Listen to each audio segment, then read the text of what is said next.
Before we get into the video, could everyone please subscribe to my Endless Diary Tales channel? Thank you so much. 10 years into our marriage, Samuel cheated on me.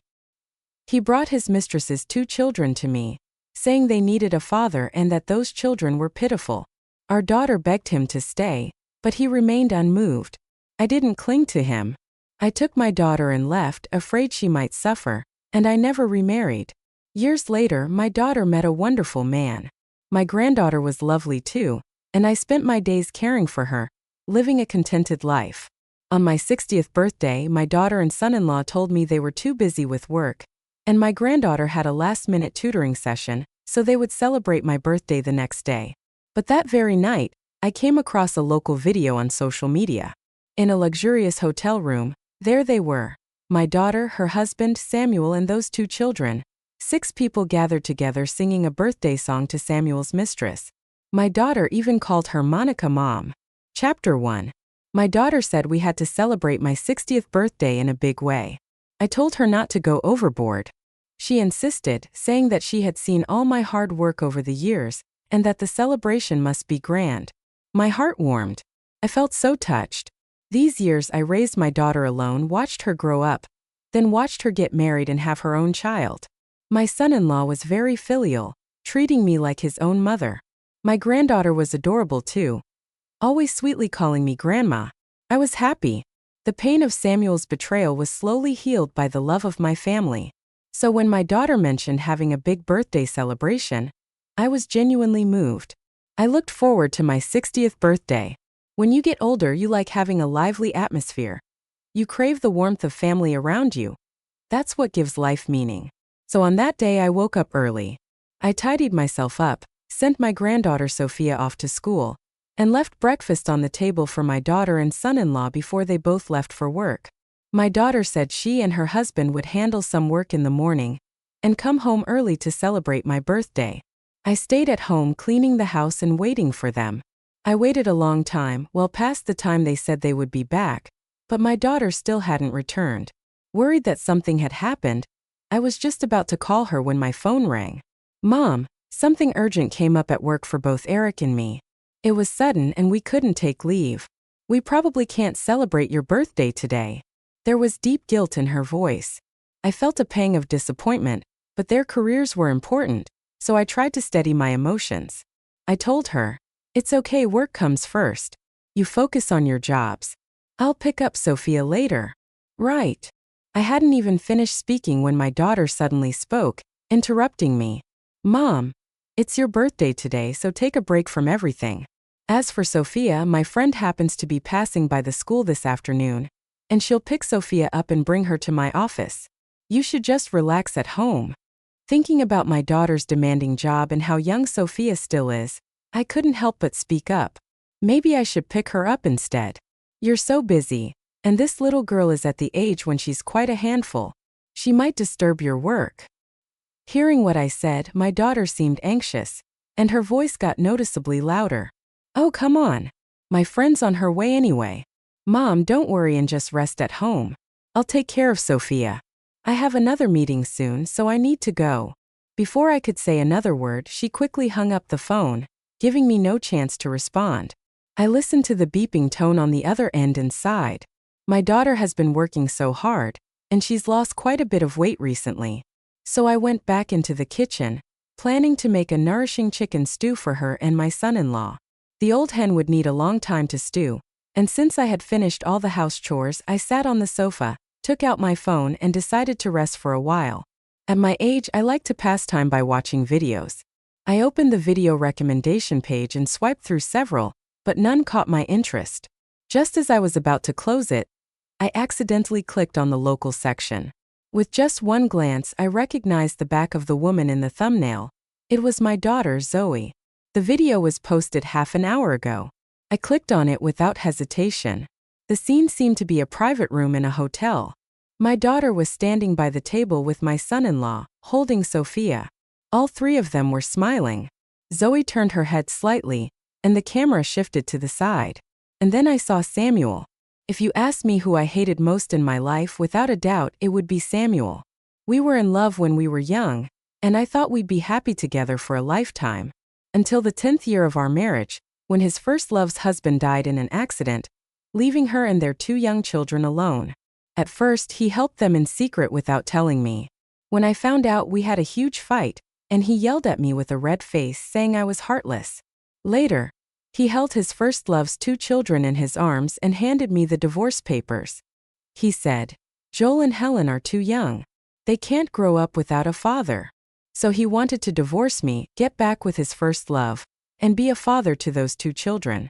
When he said those words, our daughter Zoe clung to his leg, crying uncontrollably, begging her father not to leave. But Samuel turned away and walked out without hesitation. I didn't bother to fight further. I demanded most of his assets, then took my daughter and left. I changed my daughter's last name to mine.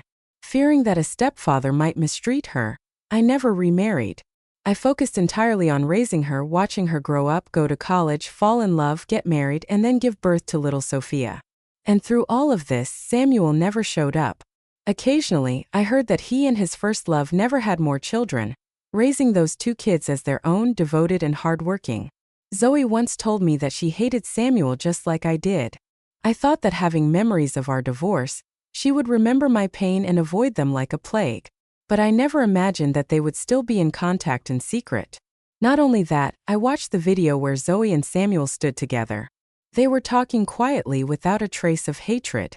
They even led the birthday song.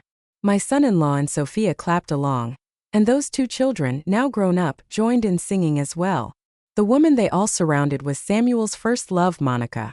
She was still as charming as ever, wearing a beautiful dress, standing there like a little princess, the center of attention. Monica and I share the same birthday. Even more ridiculous, my daughter, whom I cherished as my life, after finishing the birthday song, walked up to Monica, reached out to hug her and called her Mom. Chapter 3.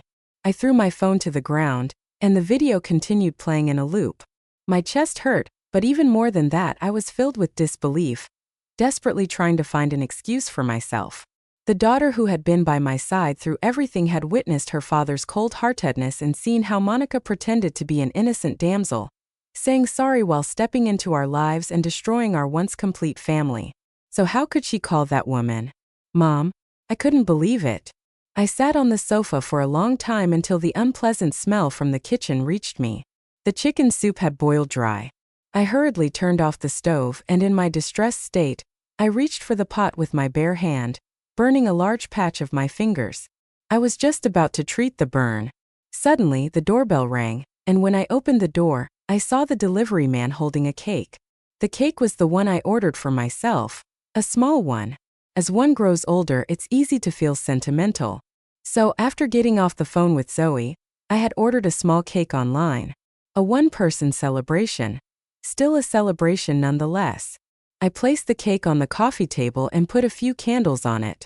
With my hands clasped together, I closed my eyes to make a wish. I had already decided on my wish a long time ago.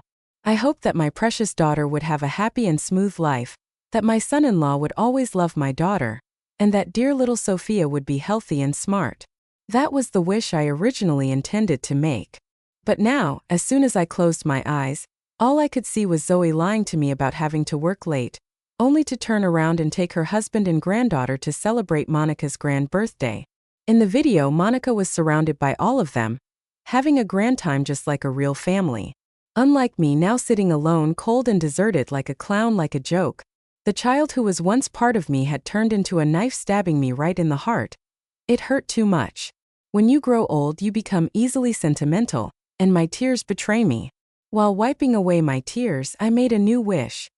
I hope, for the rest of my days, I live happily and joyfully. That's it. For so many years, all my wishes had been for my children, never for myself. But now, thinking about it, it really wasn't worth it. I took 2 bites of the cake. It was greasy and didn't taste good at all. I checked the time again. It was now 11 o'clock at night. Normally at this hour, I would have finished all the housework, put Sophia to bed, and gone to my room to sleep. But tonight I couldn't fall asleep. The next moment there was noise at the door. Zoe tiptoed in but stopped at the entryway when she saw me sitting in the living room. She froze for a moment, looking somewhat flustered. My son-in-law and Sophia followed behind her, still chatting away about the birthday celebration until they saw me and both fell silent at once. Sophia pretended as if nothing had happened. She blinked her innocent big eyes, held out her arms to me, saying she missed Grandma and wanted a hug. Looking at Sophia running towards me, I didn't pick her up as I used to do so lovingly. From the moment she was born, I had poured my heart and soul into caring for her, just like I did for Zoe. My son-in-law has no parents, and both he and Zoe work long hours. The cost of living in this big city is high, so I had always taken care of Sophia to give my daughter and son-in-law peace of mind, allowing them to work without worries. But this little one, just like her mother, betrayed me too. As Zoe approached, she seemed to want to act like nothing had happened. She pretended to rub her shoulders, saying work had been exhausting today and promised me a grand celebration tomorrow. Her gaze fell on the small cake on the coffee table, and she froze for a moment. "Mom, did you buy the cake yourself?" Maybe it was because the cake was too small, or maybe because the cake they had for Monica today was too big. I could see the guilt in her eyes. I felt that testing her was meaningless, so I asked directly, "Zoe, where did you go today?" She paused, her eyes searching my face as if desperately looking for something. But in the end, she chose to play dumb. "Mom, what are you talking about? I went to work today." After she spoke, she glanced at her husband, Eric, and Sophia. Eric nodded quickly. "Yes, Mom. I was so busy today. My back and waist are sore from working all day." As for Sophia, she mimicked her father's gesture, shaking her head like a rattle. "Grandma, we didn't go to eat cake today, we didn't." Children's logic is never airtight. The more they talk, the easier it is to slip up. Zoe didn't even have time to cover her mouth. All she could do was give me an awkward smile, her eyes darting around as she began to lie. "Mom, don't misunderstand. Sophia was restless at my office causing trouble, so I bought her a small piece of cake." Listening to this clumsy lie, I felt deeply disappointed. So I took out my phone, found that video, and threw it right in front of her. She froze, her mouth opening as if she wanted to explain something. But eventually she sighed, sat down beside me, and seemed to give up. "Oh, Mom, it's been so many years. I know you hate Dad, but he and I are related by blood. For your sake, I've rarely seen him over the years. Haven't I done enough? You're so old now, why can't you let go of these grudges? Even if you can't, don't drag me into it. All these years, whenever it was your birthday, have I not been there with you? Monica. Aunt Monica shares the same birthday as you. Even though she never says it, I know she wishes for the family to be together. So I thought, since we live together, what difference does it make which day we celebrate? I celebrated her birthday first, and then tomorrow I'll celebrate yours. Isn't that fine? Mom, you're too old for tantrums, aren't you? Eric and I are already exhausted from work every day.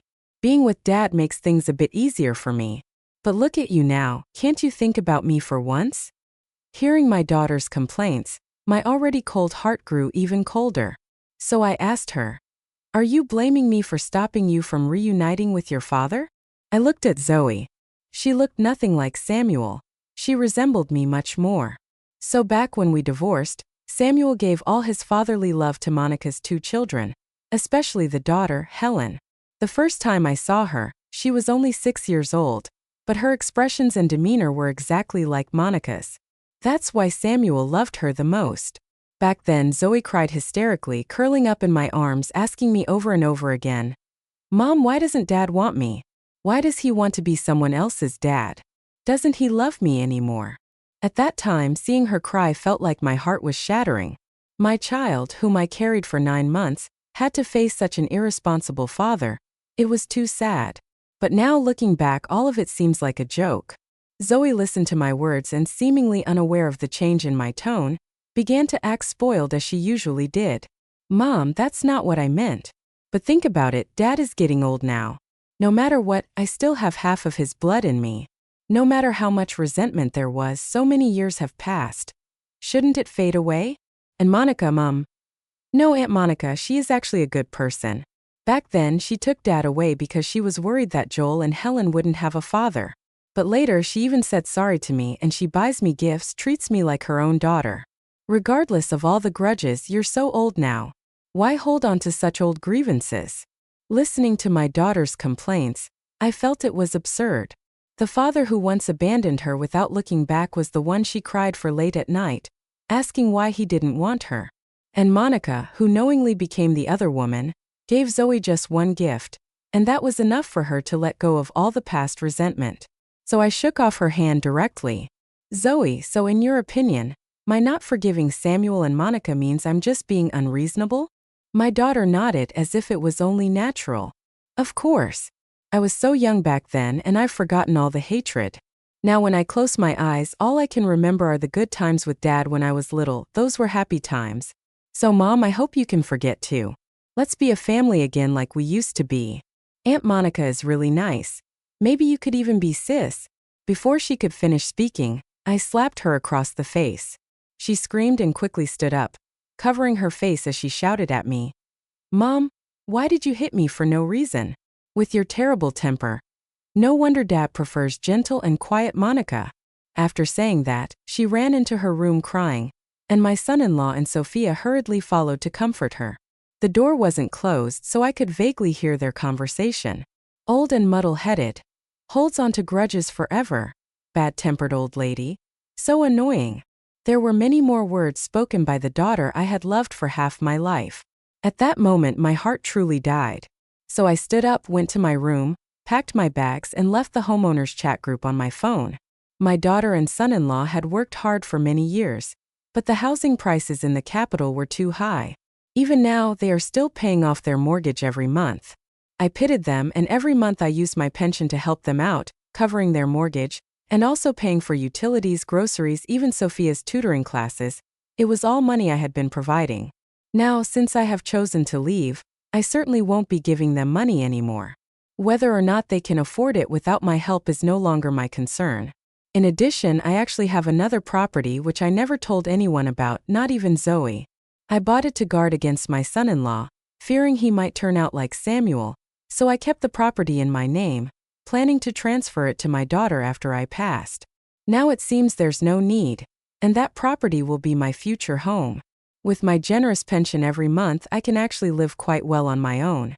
When I left my room, Zoe was still crying, and the cake was still on the coffee table. Everything was a mess. So I dragged my suitcase without any hesitation and left. Chapter 4. By the time I settled in, it was already 3 in the morning. After taking a shower, I lay down in bed. When I checked my phone, there were no missed calls, no unread messages. After all, she was a daughter I had raised for more than 20 years. In the end, it still hurt a little. But maybe that's good, it makes it easier to let go, and I won't convince myself to go back. I canceled my daily morning alarm. Then I turned off the lights, pulled up the covers, and pushed all those thoughts out of my mind, closing my eyes to sleep. That night I didn't sleep well. Over and over I dreamed of the times I spent with Zoe. Back then, Samuel insisted on divorcing me. Although I took away most of his assets, my daughter was still too young. And because of this, she suffered severe psychological trauma to the point where she couldn't even go to school for a while. I had no choice but to temporarily quit my job and stay by her side every day. She always slept uneasily, often waking up in the middle of the night from nightmares, crying for her mom and dad not to leave her. I would hold her and sing the lullaby I had used to put her to sleep since she was little, staying by her side all night. She slept peacefully, but I would wake up with a sore back and my arm aching for half the day. Back then, when Zoe saw me in pain, she would tightly hold my hand. Then she'd start to massage my arm. While massaging, she'd say, "Mom, I'll rub it for you so it won't hurt anymore." At that time, she was truly well behaved. I took a deep breath, opened my eyes and glanced at the time on my phone. Although I had turned off my alarm clock after so many years, my biological clock woke me up at the usual time. Normally, I would go to the kitchen to prepare breakfast, then call Sophia to get up. She's young and always dawdles in bed for a long time. I would coax her while carrying her, help her wash up, tie her hair into a cute little braid, and then let her eat breakfast. After she finished, I would take her to kindergarten. Then I would return home, by which time Zoe and Eric would have already eaten and were on their way to work. I would start cleaning up the dishes and tidying up the house. In short, I'd be busy the whole day, always revolving around this big family. There was hardly a moment for myself. But now things are different. After getting up, I only needed to make breakfast for myself, and after eating I would go downstairs to walk around the neighborhood, stretching my limbs, a comfortable and relaxed life. But before I finished my walk, Zoe called. I didn't answer the first call. She called again, a second, a third time. It wasn't until the fifth call that I accidentally pressed the answer button. I didn't put it on speakerphone, but Zoe's voice on the other end was still shockingly loud. Mom, where did you go all night? How old are you now, acting like a young person running away from home whenever you feel like it? You didn't even care about Sophia. She's going to be late for school and breakfast isn't ready. Are you going to let us go to work hungry? Do you know I have an important meeting today that I can't afford to be late for? Every question felt like caring for them was my responsibility. I didn't say anything. But Zoe on the other end of the line kept on talking. I just asked you to help take care of the child, cook some meals, clean up the house. You're living comfortably at home while Eric and I work hard for this family. Getting up early and staying up late. Now you decide to disappear just like that. Don't you think you're being unreasonable? Unreasonable. I couldn't help but smile bitterly. This is the child who shares my blood. I devoted my whole life to her. And yet she seems to never see my hardships, always assuming it's all as it should be. If it were yesterday, perhaps I would still feel sad, reluctant to let go of these years we spent depending on each other. But from now on, I am truly disappointed in her. Zoe, although I lived in your home, your mortgage and all other expenses were paid with my money. I worked hard taking care of this family, and if you think that's living comfortably, then from now on it's up to you to handle everything. As for me, since you don't want me as your mom, I don't need you as my daughter anymore either. After saying that, I hung up directly, not bothering with her anymore. But it still affected my mood somewhat, so I went upstairs, changed my clothes and decided to go to the mall. For all these years, I revolved around Zoe and her husband and daughter. I rarely went to malls or bought clothes for myself. Now, with all these burdens lifted, my savings and my monthly pension are more than enough for me to live well. Buying some beautiful clothes, nice bags and jewelry, becoming a carefree, stylish old lady. Sounds like a pretty good idea. Chapter 5. But I didn't expect that the one time I decided to indulge myself by shopping, I would run into Samuel at the mall. He was walking alongside Monica. The two of them walked into a clothing store, and we came face to face. When Samuel saw me, his gaze seemed evasive. Monica, however, smiled smugly, walking straight up to me with the same attitude she had when we first met, still as detestable. Julia, are you here to buy clothes too? She made no attempt to hide her exaggerated smile, her eyes scanning me from head to toe, and then shook her head, speaking in a patronizing tone. Look at you, staying home every day to take care of kids and do housework. Even if you buy a nice outfit, when do you have time to wear it? Or perhaps have you set your eyes on some old man recently and plan to dress up and catch his attention? People are naturally drawn to gossip.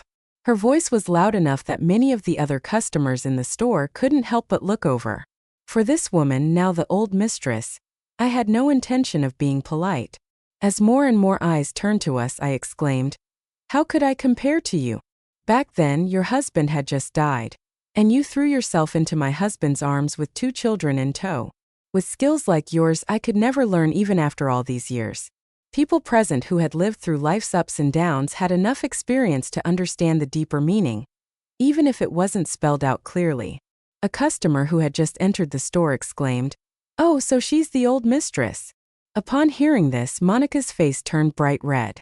Samuel immediately stepped forward, wanting to scold me. "Julia, don't go too far." I laughed. I turned to the customer, pointing at Samuel. That's the man who was seduced back then. He said those kids didn't have a father, so he abandoned his own daughter to be their dad. To this day, those children don't even take his surname and he doesn't care. Isn't he just so noble? Those 2 children still only call Samuel uncle. And that has always been a sore spot for Samuel. Now that I had laid it all out openly, his face turned an even darker shade of blue, but he couldn't do anything because everything I said was true, leaving him glaring at me angrily. The crowd's laughter grew louder, calling him a fool. Monica too was furious. Unable to out-argue me, she pulled Samuel, preparing to leave. But as fate would have it, it was right at that time when Zoe came into the mall after work and happened to run into Monica. "Monica, Mom, what's wrong?" Zoe, seeing her upset expression, immediately asked anxiously. Monica had been furious a moment ago, But seeing Zoe by her side now, she instantly straightened up, then turned to look at me. Your mom is still angry at me. It's my fault. I shouldn't have let you come celebrate my birthday. While speaking, Monica lowered her head, looking utterly wronged. Zoe raised her eyes to look at me. Perhaps she was still holding on to her anger from this morning, for she didn't hesitate to hold Monica's hand and march up to me, her words sharp. Mom, is it really necessary to keep throwing tantrums? Just look at Monica, Mom. She's kind and gentle. You throw tantrums for everything. Any man would know who to choose. What a wonderful daughter I've raised. That knife aimed straight at my heart. So I raised my hand and slapped her hard across the face. The child who was once part of me should never have turned into a knife stabbing me in the heart. It's all just too ironic. Mom, you hit me again. She covered her face, looking shocked. I looked at her coldly. The heart that once ached for her now turned slowly towards anger, and then slowly became calm. A deep, cold calm that comes after the ultimate disappointment, making the Zoe before me feel like a stranger. This stranger is not my daughter, and I do not want her. So I simply reached out and pushed her, shoving her towards Monica and Samuel. If you like them more, then call them Mom and Dad from now on. I'm not lucky enough to be your mother, nor do I want to be any more. She seemed amused by my words, as if my reaction made her laugh. She immediately grabbed Monica's arm, seemingly intent on provoking me, and said loudly, if you don't want to be my mom, then fine. I don't need a mom like you, so unstable and emotional. Monica, Mom is so great. I'm going to have dinner with them today, and we're going to be one big happy family, unlike you who keeps dwelling on those old pointless grudges, complaining day after day. Her actions were so exaggerated that her ID card fell out of her pocket onto the ground. Hearing the noise, I instinctively looked down. The card had fallen face down. The photo must have been recently taken, and the name, So my daughter, whom I cherished dearly, had secretly changed her last name long ago without telling me. Zoe noticed where my eyes had fallen, and there was still a hint of guilt. She touched her nose and explained, it's just the last name, right? Isn't it normal to take the father's name? And Dad doesn't have any children with his last name. You might not care being a woman, but we can't let Dad's side end without descendants. Anyway, it's just a name. Do you really need to make a fuss about it? The more she spoke, the angrier she seemed to become. Even though I hadn't said anything, she still looked impatient. I stared at that name for a long time. Once she had said with her own mouth that she didn't want her father. She said we depended on each other. We were the only family, and that was why she wanted my last name. Now this meant that the last bond between us was gone. I waved my hand at her, my tone calm. It's fine. You can have whatever last name you want. It has nothing to do with me. After all, I have truly decided that I don't want this daughter anymore. Chapter 6. On the way home, I blocked all of Zoe's contacts. I cut off all contact completely. I checked my savings and looked at this month's pension that had just arrived. Without hesitation, I booked a small refined tour online, packed my bags, and set off on a trip. For all these years, I had devoted myself entirely to Zoe, and never got to see the beautiful mountains and rivers of this vast world. She used to always say that one day, when she grew up, when she graduated, when she found a job, when she got married, when she had children, when the children grew up, she'd take me traveling. But I waited and waited year after year, and that day never came. Thankfully, now on my own, I can still see the wonders of the world. I visited the mountains and then the sea, enjoying conversations with others in the tour group. One of them, I called her Sister Miranda. Sister Miranda, like me, had devoted her entire life to her family, and her greatest wish was for her husband and children to take her out to see the world. But this simple wish of hers was met with scolding. They said she was being immature. They told her that being old, she should just stay at home quietly looking after the kids and not think about gallivanting around, saying it was shameful at her age. So she got hurt. She took her savings, blocked everyone from her family, and went on a spontaneous journey. We shared a similar outlook, having gone through similar experiences. So we had a great time together throughout the trip. In fact, before parting, we exchanged contact information and agreed on our next travel plan. But as there are joys, there are also troubles. In our tour group, there was an old man who was a year older than me. His wife had passed away years ago from illness, and his children were all grown with several grandchildren, and he lived quite a cheerful life. However, he said that without a woman at home, there was always a sense of loneliness. When he found out I had been divorced for years, his eyes brightened, and he said he'd be willing to settle down with me to live together. I wasn't interested and didn't want to pay him any mind.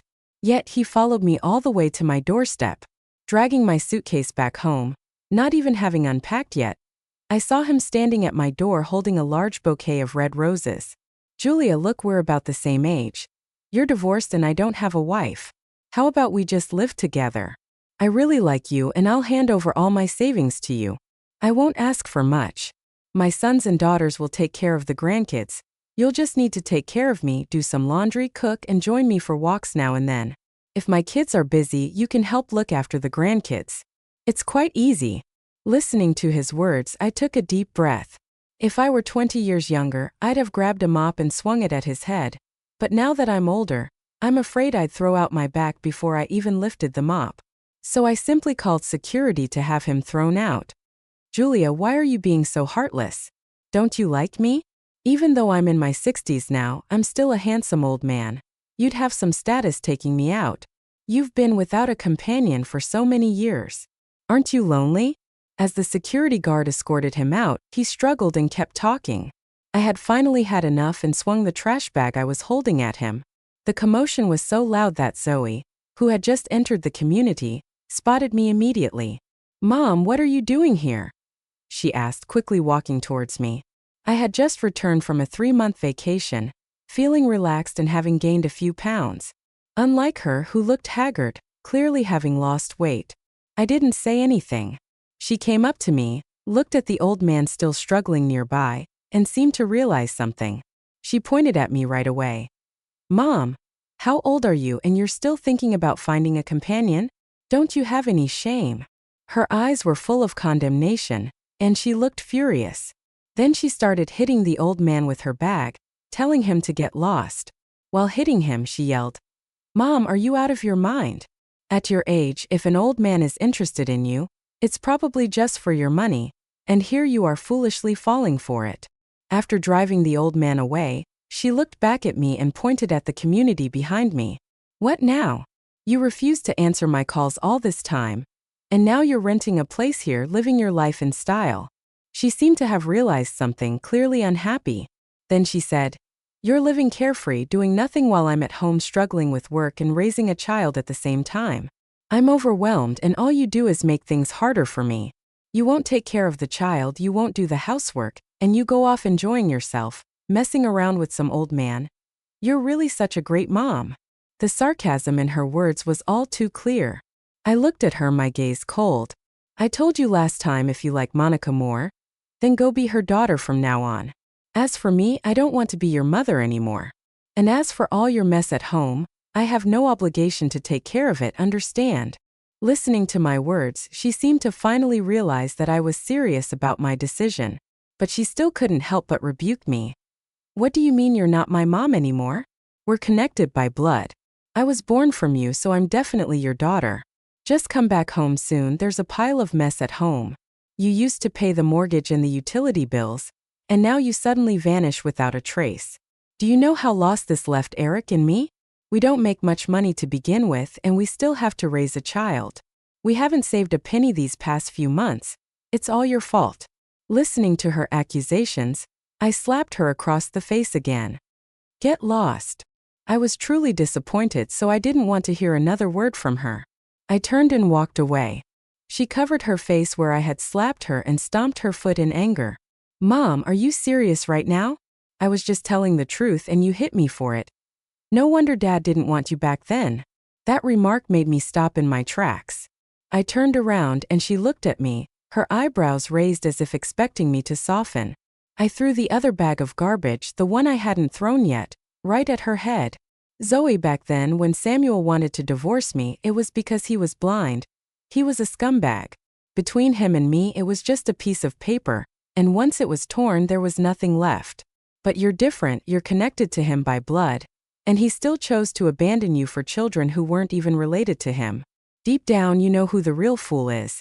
Maybe I never thought this day would come when my own flesh and blood would be stabbing each other. But if we must, then so be it. She may have been my flesh and blood, But I think of it as rotten flesh now. Cutting it out is the only way to heal. No one would cling to rotten flesh because it's not worth it.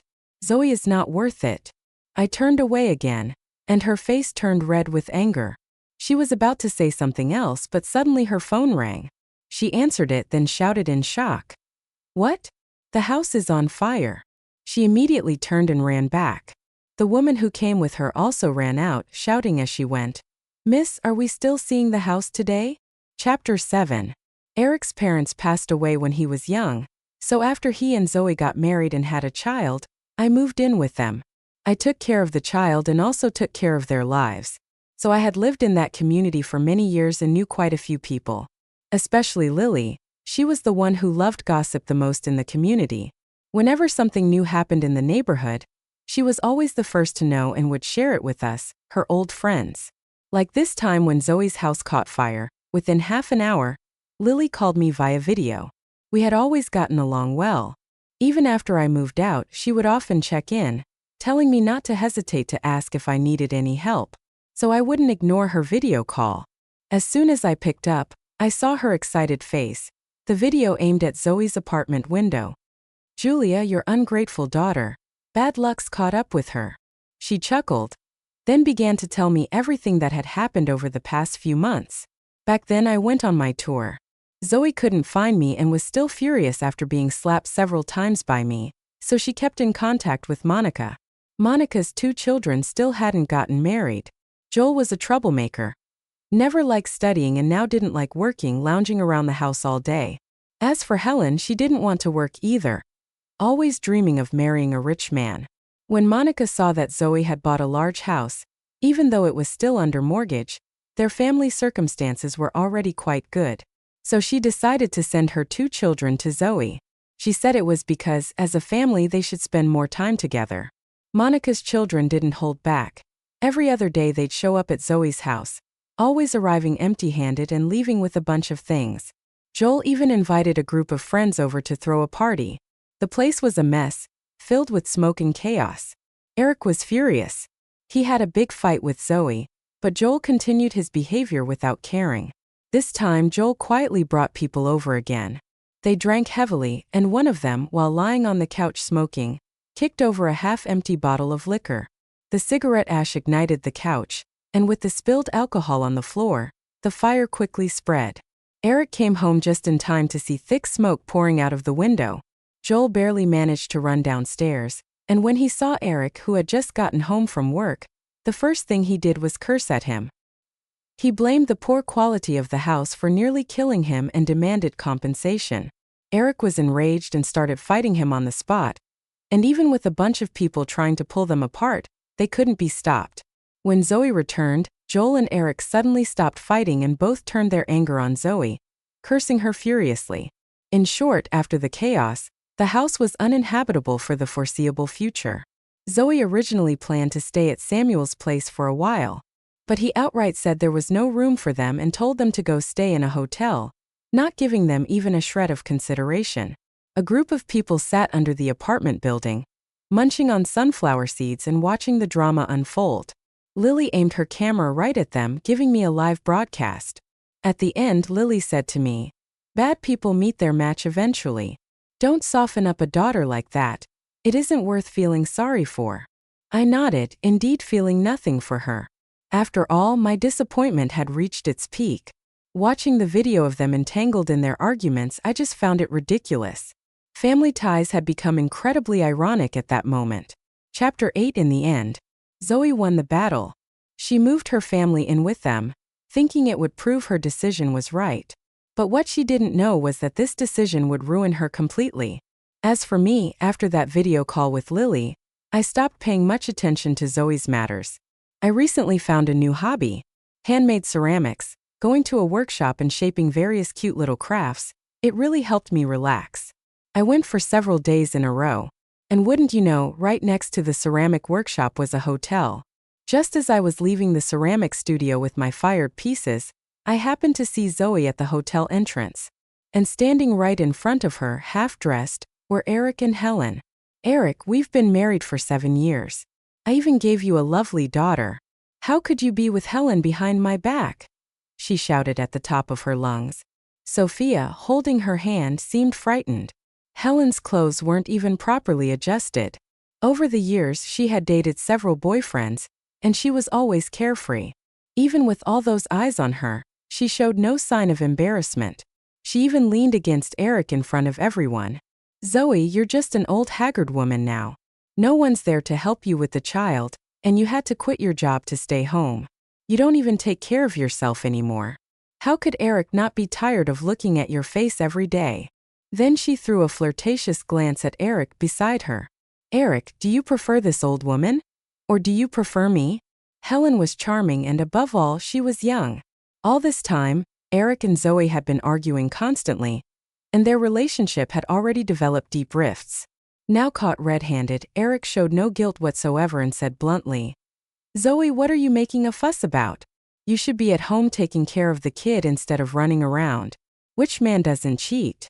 Look at your dad. Didn't he leave your mom and end up with another woman? And you forgave him and even called that woman mom.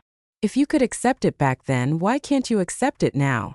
Listening to Eric, her eyes widened, and she kept shaking her head. "Eric, Eric, how could you say that? How could you say that?" She seemed to be falling apart, reaching out to hit Eric. Eric pushed her away, shielding Helen in his arms, looking down at Zoe with a mocking smile, like she was a clown. "Zoe, let's stop pretending here. Do you really think your dad likes you so much? If I hadn't worked so hard to make money and buy that house, do you think he'd even consider taking you back as his daughter? He just wants to make a profit off you to save more money for Joel and Helen. And you foolishly walked right into it, craving love. But at least you did one good thing. Helen is so much more fun and understanding than you. Let's get a divorce. I don't want the kid, you take her. We'll split the money 50-50, and you better leave. Since you agreed with what happened to your mom, I suppose you won't have the face to keep holding on, right?" Each word pierced straight into Zoe's heart, making her even more hysterical, sobbing uncontrollably. Helen remained calm, even brushing her hair back and bending down to look at Sophia, who stood in front of her. "Hey little one, don't you think your mom is being a bit much? Making such a big scene over such a small thing?" Listening to Helen, Zoe's eyes widened instantly. "Get away. Don't you dare do anything to my daughter." She pulled Sophia toward her forcefully. Sophia's little arm was delicate, and with Zoe's strength she started crying immediately. Crying, she began to push Zoe away. "You're a bad mom. I don't want you. Sophia, I am your mother. I gave birth to you, raised you. How could you say that?" Heartbroken, Zoe raised her hand to hit the child. Sophia immediately bit down on her wrist, causing Zoe to flinch in pain. She then ran straight into Helen's arms, turning to look angrily at Zoe. "You're a bad mom. You always yell at me. I like Auntie. I want her to be my mom."